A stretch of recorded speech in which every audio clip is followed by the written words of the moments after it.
Rhea Ripley fans, I got some bad news for you in this video. I'm going to tell you exactly what those bad news is and why it is notable. It's significant and why you should care about it because, look, Rhea Ripley, she is just a matter of days from stepping inside of the Squared Circle with one Liv Morgan, challenging her for the Women's World Championship.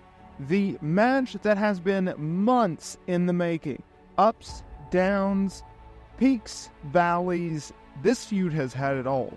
It's had it all because where we started and where we have ended up, oh, so how much different it was. Rhea Ripley on top of the world, coming off of a very highly praised title defense over Becky Lynch at WrestleMania 40. She had finally been able to break through. She was finally able to show the world what she could do, and she got over on the main roster, something in which she was accustomed to before getting to the main roster. That meaning being over. Think about it. NXT UK, she was over. NXT, she was over.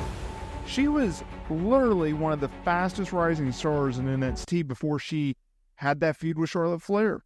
Lost at WrestleMania 36.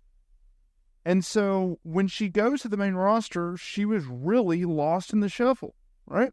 And then once she was paired with the Judgment Day, once she was brought in by Adam Copeland and aligned herself with the WWE Hall of Famer, aligned herself with Damian Priest, her career really took off.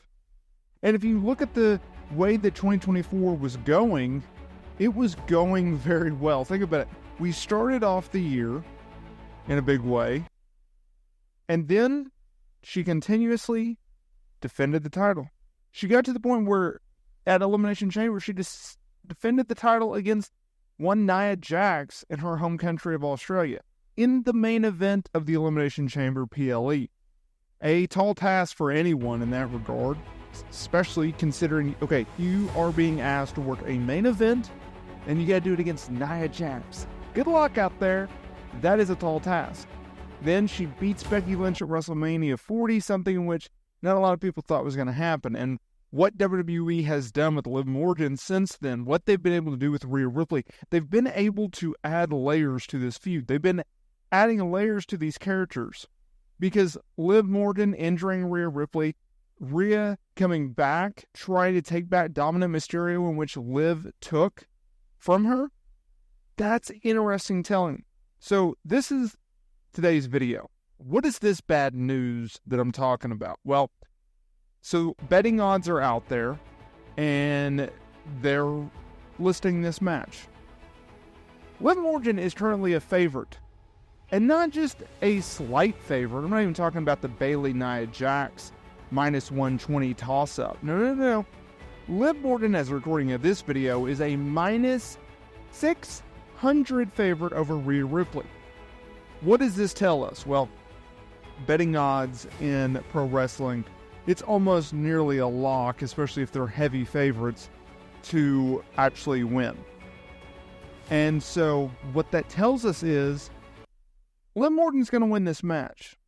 Rhea Ripley is not walking out of SummerSlam with the title. She will get into the ring with Liv Morgan. She will get her hands on Liv Morgan. She won't get her revenge on Liv Morgan, not just yet. Now, if you look at a recent episode of Monday Night Raw, what happened? Well, we had Dominant Mysterio. He had to hold back Rhea Ripley. He had to tell Liv Morgan that he hated her. He crushed Liv Morgan. And yeah, this was a little bit of a telltale sign as to where WWE was going. It tells us Liv Morgan, she might have lost Dominic for now. But she's walking out of SummerSlam as that women's world champion. Rhea Ripley won a battle. She is yet to win the war. Liv Morgan's about to win another battle, y'all. And it's going to be August 3rd in Cleveland at SummerSlam. That's why this is so significant. Now, if we look at the other odds of this, let's talk about a match that is very close. It's literally a toss-up. That is Bayley defending the women's championship against Nia Jax. She's a minus 120 favorite. How about Gunther? He is a minus 600, so he's a favorite to dethrone Damian Priest, who's a plus 350 underdog. I don't like the fact that they're having Bayley potentially lose to Nia Jax. I don't think Nia Jax should be the champion, but I understand Bayley's a babyface. Jax is the big heel. Get some heat on her, right? LA Knight, he's favored to walk out as a U.S. champion at minus 350 against Logan Paul and win the United States title. Cody Rhodes, he's a minus 5,000 favorite over Solo Sikoa to retain the WWE Championship. Drew McIntyre, he's a minus 325 favorite to beat CM Punk. And Braun Breaker is a minus 3,000 favorite to win the Intercontinental Championship against Sami Zayn. Yeah, so that is our SummerSlam card. Could they add a match or two? Sure. Do they need to? No. Could I see them adding a pre-show match? Yes.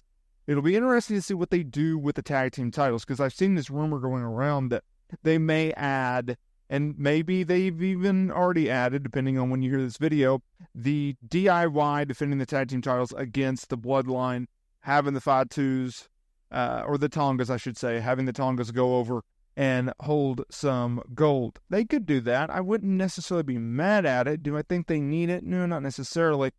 Do I think the Bloodline will eventually win the tag team titles? Oh, you best believe. That's definitely going to happen, right? The way that they push this faction, the way that they've really enhanced Jacob Fatu, like the way that they brought this guy in, he was a major deal from the night that he showed up. Like, we had heard reports, like even WrestleVotes at one point reported that, look, they see Jacob Fatu as a big freaking deal. They're going to bring him in a big way, make him a big star, and they see bigger things for him than maybe like a Solo Sikoa, who is currently feuding with Cody Rhodes for the title. And, oh, by the way, is going to get into a feud program and eventual match with our tribal chief, Roman Reigns. All that being said, that's pretty significant.